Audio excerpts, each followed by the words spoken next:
Cholesterol circulates in the bloodstream and then enters cells by receptor-mediated endocytosis.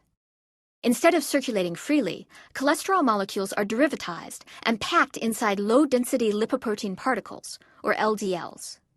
A protein and phospholipid layer surrounds the cholesterol molecules. The protein portion is recognized by LDL receptors on the surface of cells. An adaptor molecule, called adaptin, binds to the tail of the LDL receptor that protrudes into the cytosol. Adaptin recruits clathrin molecules, which start coating the membrane.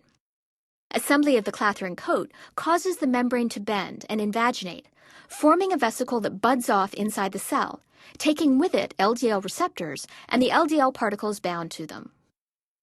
Once inside the cell, the vesicle uncoats and fuses with the endosome, the intracellular compartment that first receives all endocytosed material. The endosome has low internal pH, which causes the LDL receptors to release their cargo.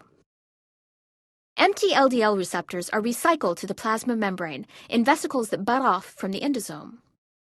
Each LDL receptor makes a round trip from the plasma membrane to the endosome and back every 10 minutes. Meanwhile, the LDL particles need to be disassembled. The endosomal content is delivered to a lysosome, which contains hydrolytic enzymes that can digest the particles.